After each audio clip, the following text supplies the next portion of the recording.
রাজনীতির জায়গায় রাজনীতি থাকবে, ক্রিকেট এবং খেলাধুলার জায়গায় খেলাধুলা থাকবে। কিন্তু এবার সম্প্রতি এই খেলাধুলার ভিতরে রাজনীতিকে টেনে এনেছিল ভারত। ভারতে আপনার সংযুক্ত আরব আমিরাতে অনুষ্ঠিত যে চ্যাম্পিয়ন্স ক্রিকেট লিগটা হয়ে গেল, সাবেক ক্রিকেটারদের নিয়ে এই চ্যাম্পিয়ন্স ক্রিকেট লিগটা হলো। সেখানে আমরা দেখেছিলাম পাকিস্তানের সাথে ভারতের ক্রিকেট টিম তারা খেলতে অনীহা জানিয়েছিল।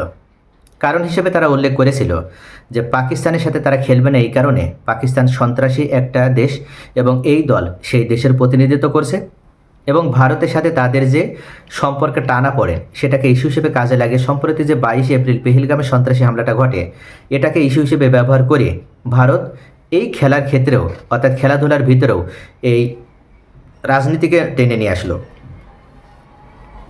ভারতের রাজনীতিকে টেনে নিয়ে আসার পাশাপাশি খেলাধুলাকে যেমন কলঙ্কিত করেছে, ঠিক তেমনইভাবে এটার জন্য তারা ইতোমধ্যে নিন্দিত হয়েছে। তবে নিন্দিত হলেও তারা কিন্তু পরবর্তীতে এখনও শিক্ষা গ্রহণ করেনি। সম্প্রতি যে এশিয়া কাপ অনুষ্ঠিত হলো, এশিয়া কাপেও কিন্তু আমরা দেখেছি যে ভারতের নিয়মিত ক্রিকেট টিম তারা পাকিস্তান ক্রিকেট টিমকে পরাজিত করে হ্যান্ডশেক পর্যন্ত করেনি। এটা চরম কিন্তু ক্রিকেটীয় যে সৌন্দর্যের সীমা লঙ্ঘন, এই ক্রিকেটীয় সৌন্দর্যের সীমা লঙ্ঘন করার পরেও ভারতীয় ক্রিকেট টিমের বিরুদ্ধে কোনো ধরনের কোনো আইনানুগ পদক্ষেপ নেয়নি আইসিসি।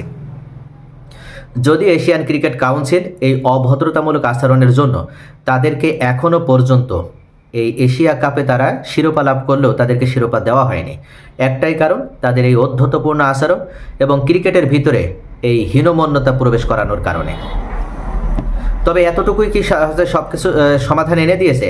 এতটুকুই কিন্তু সমাধান নয়, তাদের আরও বড় শাস্তির প্রয়োজন ছিল, যে শাস্তিটা দরকার ছিল অন্তত আইসিসি থেকে তাদেরকে নিষিদ্ধ করা। কিন্তু ইন্টারন্যাশনাল ক্রিকেট কাউন্সিল সেটা করতে সক্ষম হয়নি। তবে সম্প্রতি পাকিস্তানও এবার প্রতিশোধ নেওয়া শুরু করেছে।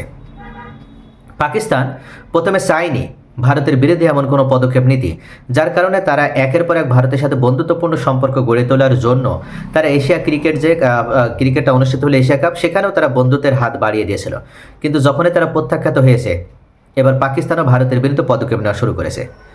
ভারতে আগামী নভেম্বর এবং ডিসেম্বরে অনুষ্ঠিত হতে যাওয়া জুনিয়র হকি বিশ্বকাপে অংশ নিচ্ছে না পাকিস্তান। ভারতীয় সংবাদ সংস্থা পিটিআইকে আন্তর্জাতিক হকি ফেডারেশন বিষয়টি নিশ্চিত করেছে। এফআইএইচের জানায় পাকিস্তান আনুষ্ঠানিকভাবে টুর্নামেন্টটিকে নাম প্রত্যাহারের সিদ্ধান্ত জানিয়েছে। জুনিয়র হকি বিশ্বকাপ অনুষ্ঠিত হওয়ার কথা ভারতের ভুবনেশ্বরে। এই প্রতিযোগিতায় পাকিস্তান নিয়মিত অংশগ্রহণকারী দলগুলোর একটি, কিন্তু দুই প্রতিবেশী দেশের রাজনৈতিক সম্পর্কে টানাপোড়েনের কারণে পাকিস্তানে ভারত সফর অনিশ্চিত হয়ে উঠেছে শুরু থেকেই। এফআইএইচ এখন পাকিস্তানের পরিবর্তে অন্য একটি দলকে সুযোগ দিতে পারে বলে ধারণা করা হচ্ছে। তবে এই যে একের পর এক দুই দেশের এই রাজনৈতিক সম্পর্ক এবং দুই দেশের ভিতরে এই যে শত্রুতামূলক সম্পর্কের কারণে খেলাধুলার ভিতরে যে পরিবেশটা তৈরি হচ্ছে, এটা দেখা দেখি কিন্তু এটার নেগেটিভ দিকটা আরও অন্যান্য দেশের উপরেও পড়তে পারে। তাই এটার খারাপ দিক ছড়িয়ে পড়ার আগেই অবশ্যই এটা মিটিয়ে ফেলা উচিত। দুই দেশের ভিতরে বন্ধুত্বপূর্ণ সম্পর্ক সৃষ্টি না হলেও অন্তত খেলাধুলার ভিতরে যেন এ ধরনের কোনো নেতিবাচক কোনো প্রভাব না পড়ে, এমন কোনো রাজনৈতিক কোনো খারাপ প্রভাব যেন না পড়ে, এটা নিশ্চিত করতে হবে। প্রিয় দর্শক, আপনাদের কি মনে হয়?